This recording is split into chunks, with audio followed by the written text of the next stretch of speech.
My name is Carol Battershell, and I am another of the C3E ambassadors. I worked at British Petroleum for 25 years. I started as an environmental engineer in a small refinery in Ohio and moved eventually to become a vice president of BP Alternative Energy in London. Then I made a big change and joined the Department of Energy for 10 years, which is where I met Dr. Johnson. Yesterday, our award winner, Britta, mentioned the hope and optimism that these award winners, keynote speakers, and the ambassadors give, and I feel exactly the same. And part of the C3E mission is to inspire by building this community of successful women. So I am excited for you to hear from this successful keynote speaker.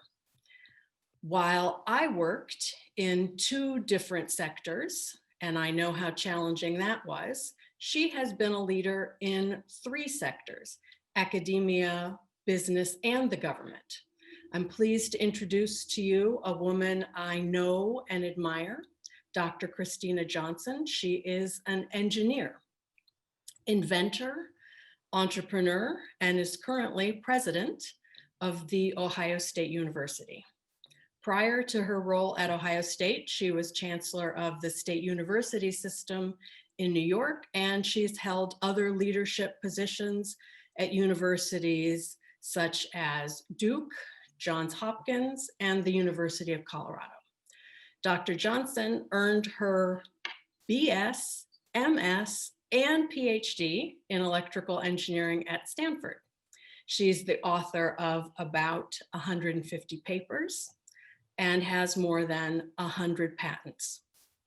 Her work in microdisplays and color polarizing technology earned her recognition from the National Inventors Hall of Fame and earned her the John Fritz Medal, a prestigious honor in engineering. And while it should take nothing away from our wonderful C3E award winners, the John Fritz Medal past awardees include George Westinghouse and Thomas Edison and Orville Wright. She's also leveraged her deep knowledge of technology to found several successful technology companies, including one in hydropower. I worked with Kristina when she served as undersecretary at the Department of Energy. This was during the recession in 2009 and 10, and Dr. Johnson managed not just the $10 billion in the energy and environment portfolio, but had added on to that this additional $37 billion in stimulus investments. I was helping her manage several billion of that in grants and tax credits. I found her to be authentic and inclusive and very focused on getting the work done. And while at DOE, she also joined as an ambassador to C3E. She was an ambassador for 5 years and is now one of our emeritus ambassadors. So Kristina, welcome, and thank you for speaking with us today. Well, thank you, Carol, for that wonderful introduction. I would also like to thank our host, the MIT Energy Initiative, its executive director, Martha Broad, as well as the U.S. Department of Energy, the Stanford Precourt Institute for Energy, Texas A&M Energy Institute, and all the wonderful C3E ambassadors for inviting me to join you. Now, Carol talked about we met in the Department of Energy, and we actually launched the C3E at the first Clean Energy Ministerial in 2010, if you remember that wonderful dinner that we had and hosted in DC.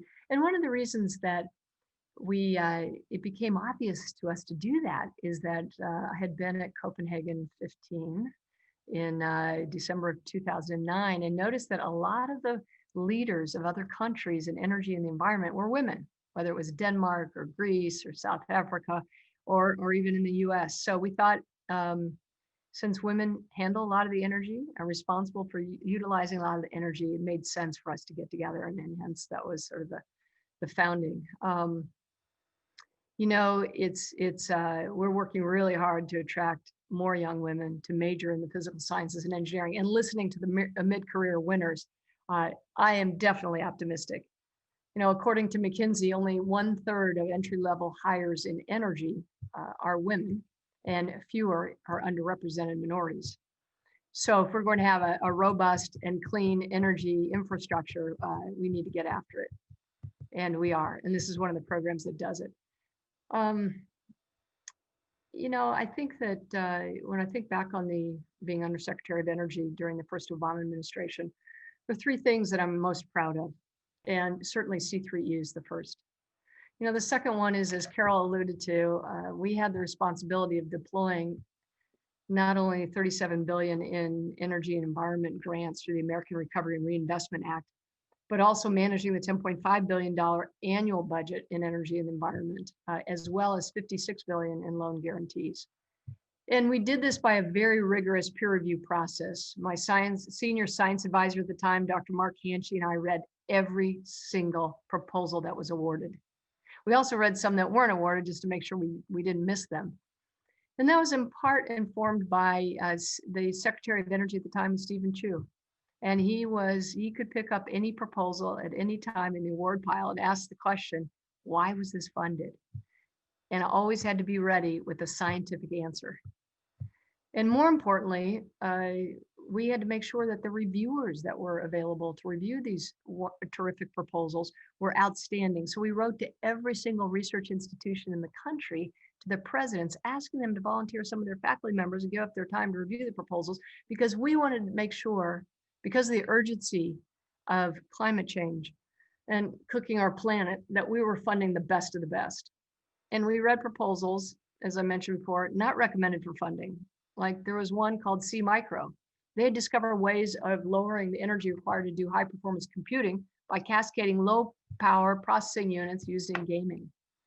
They grew the company from 11 employees with a initial grant somewhere in the $5 to $10 million range to more than 80 employees, and they sold that venture to AMD for over $400 million. Those are some of the nuggets, and I actually kept a file called Tombstones. So if you know what a tombstone is, you know, if you do a loan and you take a company public, they give you this block that stands on a wood base, and it's called a tombstone. So we had a file of tombstones that were sort of our nuggets of success. But I think that when I was thinking about having the opportunity to speak with you today, and more than 500 passionate women working towards a better world, now I sort of wanted to share some lessons learned over this last 10 years. And so I think the first one really was born out of the work in the Department of Energy. And that is, you know, we had to be prepared, we had to do our homework, and we really had to lean into the work. And my team and I took that very seriously, because we knew we had one shot at trying to, what I would call, you know, some people say save the planet. You know, the planet was here for billions of years before us. It'll be here for billions of years afterwards. But I'm not sure civilization will be there. So I like to think about, we worked hard to save civilization in our way we could, and also to combat chaotic climate change, all while jumpstarting the economy to help recover from the Great Recession. So when I was confirmed as Undersecretary in 2009, unemployment almost reached 10%. So, and I know that we're feeling a bit of that today. It was such an important job that we couldn't phone it in. And I guess that would be my first recommendation. You know, you don't want to be phoning in the job, particularly when it's one as important as this. And the team worked so hard that we had to institute what was called Pencil Down Wednesdays. I don't know if you remember that, Carol. But at 8:30, I'd walk through the office of the Undersecretary and I'd say, everybody, you got to leave. You know, and for all the other days of the week, we'd get these notes into the door saying that we had left our computers on after 9 p.m. Well, that's because we never left the office before 10 p.m. So our computers were still on. Now, I don't want you to think that all we did was work, although pretty much, but I want to share a couple slides of some of the fun times that we had. So let me get this up and let me do my screen share. So this is, if you've been to the White House, you know there's a bowling alley in the basement. So this is the team that worked really super hard. And on one occasion, we certainly were able to reserve the bowling alley. And the most hilarious thing, I think, in all my time as Undersecretary, was walking into the White House with 2 6-packs of beer and a bunch of pizzas. So it was really a fabulous time, and I would recommend anybody who wants to serve the country to consider in somehow being part of the administration going forward. So so the first thing was C3E. The second thing was really deploying all and working with the team to deploy 36 billion in Recovery Act funding. And the third thing was that we took 100 researchers and scientists at DOE, and we decided that we really wanted to come up with a plan to carry out President Obama's goal of reducing our greenhouse gas emissions by 83% by 2050 relative to 2005 baseline. So we developed a thing called the Strategic Technology for Energy Plan, or STEP, Strategic Technology Energy Plan, which was a roadmap for reducing greenhouse gas emissions by 83%. So the next slide I'll just show you is that really it consisted of 5 levers. Probably the most important lever is decarbonizing the electric sector. And our plan called for basically a quarter to get reductions from energy efficiency, a quarter from nuclear, a quarter from fossil fuels with carbon capture and sequestration, and a third from renewables, including hydropower. So that was our goal. And we worked very hard to develop this plan. It took us about 9 months to a year. And there are a couple parameters. We did not expect a silver bullet to show up. We expected we could only use proven technology, but we had to find ways to deploy it and to deploy it at scale. Now, a lot of people have said that clean energy will take our economies to the cleaners, but we also hired Boston Consulting Group that helped us actually cost out what it would be if we were to achieve 83% reduction in greenhouse gases. And this is a curve just from the electricity sector. There were 5 levers: energy efficiency, decarbonize the electric sector, electrify the light duty vehicles, do fuel switching, prepare the grid to handle all of this at scale, smart grid. Leave that to the side for a minute. Let's just focus on electricity. It turns out that if you wanted to decarbonize the electric sector, you'd have to invest $1 trillion over about 25 years. That's what this curve shows. And if I could point to it a little bit, you could see the arrow, the left-hand curve. You could see, like any good startup, you go negative until you turn cash flow positive. You do that after about 25 years. Well, you may say $1 trillion is a lot of money. And it is. That said, $1 trillion over 25 years comes down to 1 venti latte at Starbucks per week per household. 1 venti latte per week for 25 years. When was the last time we invested those kind of resources? And we have done it as a country. It was between 1955 and 1980 when we built the interstate highway system in the US. And during those 25 years, we spent 0.46% of our gross domestic product to build that highway system. $1 trillion over 25 years is 0.23% of our gross domestic product. So it really just comes down to a question of will. Are we willing to do it? Because we need to decide now. So the second thing that I was proud of is really laying that out. And, just a few comments. If we were writing that plan today, 10 years goes by pretty quickly. Here we are 10 years later. Some of the assumptions might be a little different. I'm gonna give you one, and that is the abundance of low-cost shale gas. It really does challenge the economic competitiveness of large traditional nuclear power. We also had Fukushima in 2010. There are lots of reasons why that happened. We know that they were type 2 instead of type 3. They were not passively cooled, et cetera, but that did slow some of the plans that were afoot for nuclear power. We started the licensing process for small modular reactors in 2010. And I think it just was completed this last September, if I'm right, but Carol can correct me if I'm wrong. So, I said again, there are sort of these 4 pieces. There's energy efficiency, which we've done pretty well on. There's nuclear power, not so much. Renewable energy, we've hit it out of the park. Carbon capture sequestration, that's a problem. So we're not as far along in the nuclear, and we're not as far along as we'd hoped on carbon capture and sequestration. But when you look at the phenomenal success, and this comes down to kind of my second point, besides leaning in and being very serious and intentional like you all are, it's all about good policy. So at the time, we had a really fundamentally fantastic policy in the American Recovery and Reinvestment Act. It was called the 1603 Tax-Free Cashback Grant to help companies get started to deploy renewable energy at scale. And it worked phenomenally well. In fact, if you think about it in 2010, you can look it up. We had somewhere between 1 gigawatt and 2 gigawatts of solar.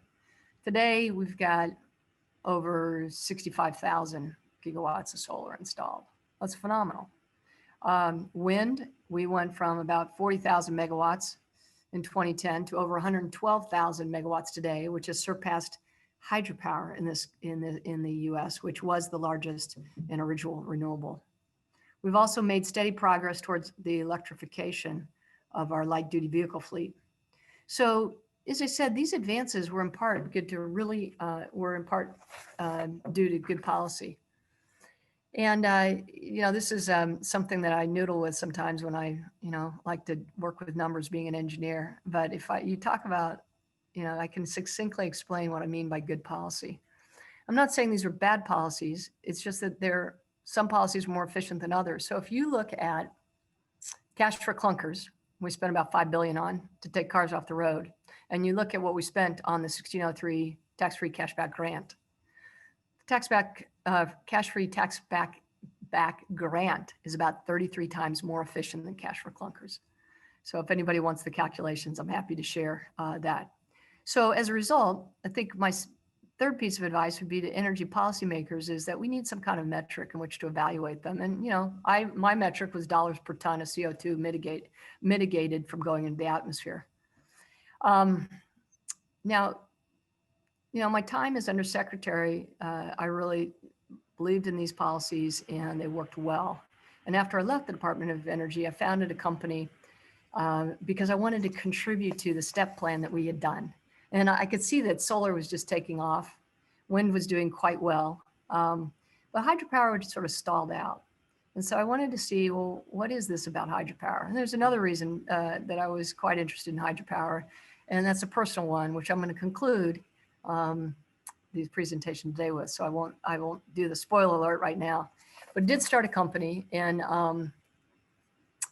I think that is called originally Enduring Hydro, and I founded it with a couple of the guys that were in the bowling alley. That was Mark Hanchy and Asaf Nagler, who was my chief of staff at the time. And together we built the first new hydropower plant in Pennsylvania at an Army Corps dam in 25 years. We powered Mahoney Creek. I'll go to the next slide. So this is Mahoney Creek. It was built between 1939 and 1941. And if you look at the lower right-hand corner, there looks like this big staple gun. That's a pretty large butterfly valve, like the butterfly valve we used to have in cars 40 years ago, whatever. It's a big butterfly valve. And the reason it's there is that that's the location where in 1940, because the war had just broke out and there was a better use of steel than to build the penstock or the pipe through the dam, they plugged that hole with concrete. So we came along 70 years later and unplugged the hole, inserted a pipe or a penstock, and then ran it about 1,000 feet to a powerhouse. Now this site, Mahoney Creek, it was originally built as a reservoir to protect the communities that were downstream. So it was a dam that was installed. A lot of dams, there's 80,000 dams in the US, only about 3,000 produce electricity. So those dams are built for anything from recreation, navigation, reservoirs for cities, and hydropower. The majority of them are not for hydropower, but if they're going to have a dam, we might as well get clean energy out of it. And that was our thesis. And that was a thesis for the company that I founded. So this was our first plant. I want to tell you two little stories about that and then I'll conclude. The first one is the third piece of advice to women energy professionals: always look for the opportunity to involve women and underrepresented minorities. It's not only the right thing to do, it's a necessity from the workforce perspective. I know 10 years ago, the average age of the energy workforce in the US was 49 years old. I don't think it's gotten any younger in the last decade. So when we were building this plant, we had about 60 workers on site. And we had sold all the electricity from this plant to Penn State. isn't too far away. And so we formed a deal where they would take all the clean power off of this dam. It produces about 20,000 megawatts, which is about the equivalent of taking 2,000 cars off the road. So looking at that, we took internships too. We said, in fact, we even co-taught a class at Carnegie Mellon, and we took interns from Penn State. And when we looked for different interns, someone would be in the corporate office and do work of the theoretical kind, but someone would be on site actually building the plant. And it turns out that the one intern that applied for the job on site was a woman. Now I'm a woman CEO of a company, and now I have a woman who wants to do an internship on site. So I take this to the team and I say, look, we've got these 4 interns, and Joe and Sam and Jill are going to work in the office, but let's call her Ellen, wants to be on site. She's a construction engineer. This is what she wants to do. Well, it turns out that the people that were, my foreman on the job came to me and said, oh, you couldn't possibly have a woman on site. I mean, it'd be like all these guys, and, they sometimes use bad language. And of course, I busted out laughing. I said, yeah, and sometimes we use that around here too. But I had to really think carefully, because you got to always put safety first. And that's the first thing, even as president or chancellor, and especially running a heavy equipment company like Cube Hydro, where you can have accidents, and we didn't want to have any accidents. You want to make sure everybody's safe, and want to make sure that Ellen, being on site, would be safe. And so I said, well, you know what? I'm just going to have to go up there and tell the guys they're just not going to be able to use bad language. Well, it turns out that Ellen was fluent in Chinese, and we were buying some of the equipment from China. And when it arrived, all the instructions arrived in Chinese. Guess who's the only one who could get on the phone and talk through the installation of the parts? So Ellen went from being someone that people weren't sure about, mostly the guys in the field, to someone who was the rock star on the site. And then a funny thing happened. All of a sudden, the 4-person on the carpentry that was set up to position the heavy equipment was a woman. And then all of a sudden, the environmental health sciences person was a woman. And so I guess that was sort of a realization that you want to give everybody a shot, and you've got to. And so when you have that opportunity, give somebody that hasn't had that opportunity a shot. So that was the first thing. The second thing that happened was we actually bought the permit for this plant in August of 2012. And in order to be eligible for the 1603 tax-free cashback grant, we had to get it built by December 31 of 2013. That's pretty short for a hydropower plant. From permit to license to construction to turning it on and then having it work. So this lovely little creek that you see here, which just looks like a nice sunny day. Well, you may not remember this, but I remember it like it was yesterday. December of 2013 and January 2014 is something called the Polar Vortex. And that river froze. And we had gotten the approval in December of 2013 we put a steel plate on one side of the dam so that we could put the hole in the dam, feed it into the tunnel or the penstock that would go to the plant to produce the electricity.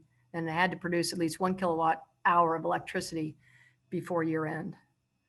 And so on Friday, December 20th, I'm pretty sure it's the 20th, we're sitting there and the river froze, and we had a boat, and the river froze around the boat. We only had a permit to take our divers who were going to dive into the water at the dam on the other side, take off the 12-foot by 12-foot inch steel plate and let water flow through. Butterfly valve was closed on this side. Then we'd open the butterfly valve and we'd see if we could produce electricity, if this 18-month odyssey was actually going to work. So we were pretty much on edge. Imagine our dismay when our boat froze in the river. So we said, well, let's get a bigger boat. Well, by the time we got the bigger boat out there, it also froze.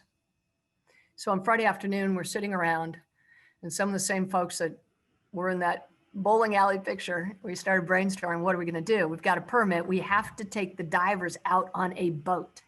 We can't rappel them off the dam. We can't walk out onto the ice. That wouldn't be safe. They have to be on a boat. So we said, well, let's get a hovercraft. Hovercraft go on top of the ice. It's a boat. We can get the divers out to the dam. So that's what we did. We had to call 3 different states and pull in a hovercraft from St. Louis, Missouri, which got there in time on Sunday. Put the divers in the water on Monday, took off the plate. On Tuesday, which was New Year's Eve, we let water go through to produce 1 kilowatt of electricity, then shut it down, went home for Christmas, came back, and made the deadline by about 4 days. And that launched a company. That's actually me on site, just to show there really was snow, that we ended up selling a year ago for 1.1 billion, that grew to 19 plants on 10 rivers in 5 states. Produces enough electricity to power 150,000 homes in the US with 100% clean electricity. And so I think that's one of the last things that I wanted to say is that, you know, what's important to me is really decarbonizing our electric sector. And it's important to have a reason why. And my reason why is on the last slide. That's my dad. My dad worked for Westinghouse, sold hydropower equipment, built hydropower plants at dams in order to electrify, to decarbonize the electric sector. And so I think that's my last sort of comment on the advice is that it's important to find your passion. It's important to be able to state your why. And my why was my dad and my granddad, who went to the Ohio State University actually, were hydropower engineers. They helped better their communities by electrifying them. And I wanted to follow in their footsteps. So tremendous role models, and I appreciate their support. So now as the president of the Ohio State University, I'm thrilled to be a Buckeye, which allows me to get closer to my faculty, students, and staff, and also put us on a path to decarbonize your university operations. I want to congratulate the students that are displaying their posters and all the award winners today. There's no greater threat to civilization right now than climate change, and we really do have to have all hands on deck. So it's been a joy to see how many brilliant women are building careers in this area. And one by one, as a network, the C3E network, we're all changing the world for the better. So thank you for your time today, and congratulations.